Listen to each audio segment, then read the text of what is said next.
जिंदगी हमें ऐसे ऐसे लोगों से मिलवाती है जिन्हें हम देखना भी गवारा नहीं करते, लेकिन हमें उस वक्त में उनसे मिलना पड़ता है।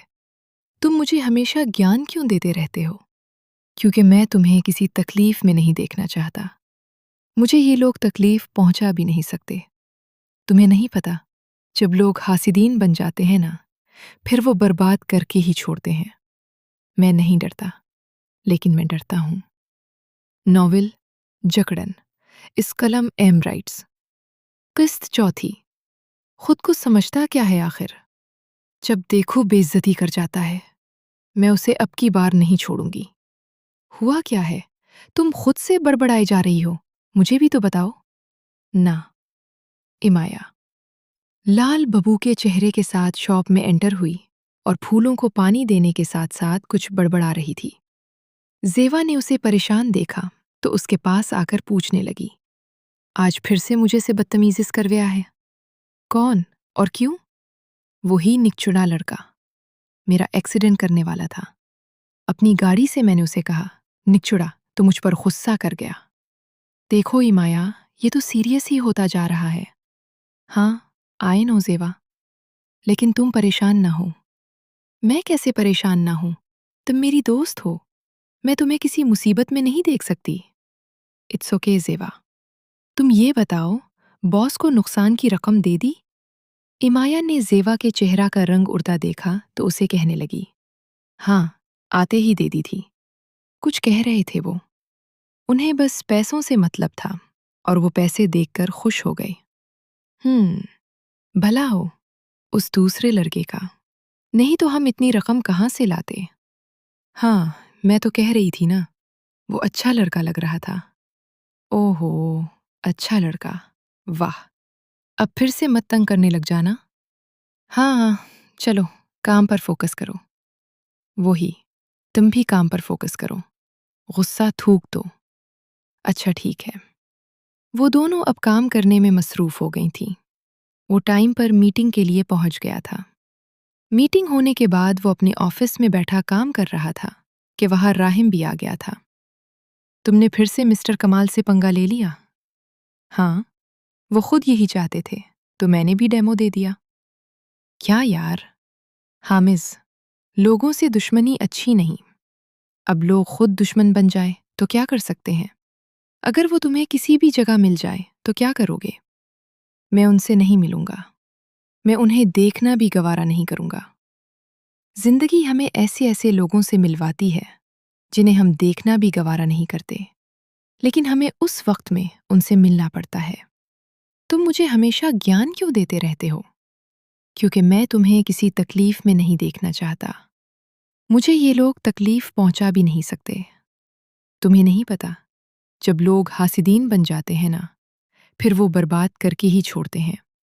मैं नहीं डरता, लेकिन मैं डरता हूं। अरे यार, नहीं डरा करो। मैं हूं न तुम हो, तभी तो डरता हूं। क्या मतलब? तुम मुझे तंज मार रहे हो? हाँ, बिल्कुल ठीक कहा तुमने। क्या? राहिम के बच्चे?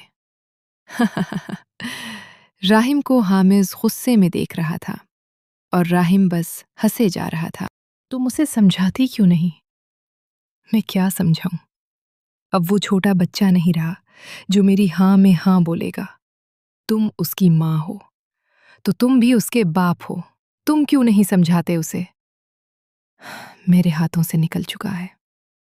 अच्छा तो फिर मैंने कौन सा अपने पुलों से बांध कर रखा है? फिर भी तुम्हारी बातें सुन लेता है? नहीं, अब वो मेरी बातें नहीं सुनता। तुमने उसे तरबियत अच्छी नहीं दी, तो तुम तरबियत देते। हमेशा माँ ही क्यों बच्चों को तरबियत दे? बाप भी तो दे सकता है ना? बस कर दो, अब मैं बहुत नाराज हूं तुमसे और तुम्हारे बेटे से। हाँ ठीक है, रहो नाराज। वो कहकर वहां से जा चुकी थी।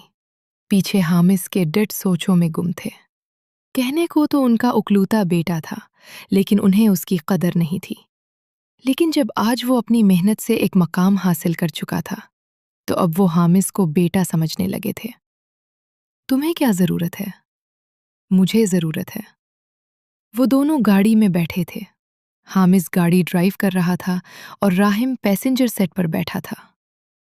लेकिन जो पहले वाला घर है, उसका क्या करोगे? वो समझो अपने वालदैन को दे दिया, लेकिन वो अकेले और तुम अकेले क्यों रहोगे? मुझे सुकून चाहिए, जो मुझे उनके साथ रहकर नहीं मिलता। देखो हामिस, एक बार और सोच लो। मैंने सोच लिया है। अच्छा ठीक है, लेकिन कहाँ लिया है? घर अभी तुम्हें दिखाने के जा रहा हूं। डोंट टेल मी कि तुमने वहां शिफ्टिंग कर ली है। ऑफ कोर्स, यही बात है। मैं आज से वहीं रहने वाला हूं। हामिस, तुम नहीं सुधरने वाले। तुम भी मेरे साथ रहोगे? No way bro. Yes bro, तुम्हारा सामान मैंने तुम्हारे असिस्टेंट के हाथों मंगवा कर तुम्हारा कमरा सेट करवा लिया है। हामिस, नहीं यार, मुझे अपने घर के अलावा कहीं नहीं रहना। हाँ, तो ये भी तुम्हारा अपना ही घर है। अगर मुझे पसंद आया तो ही रहूंगा, वरना नहीं।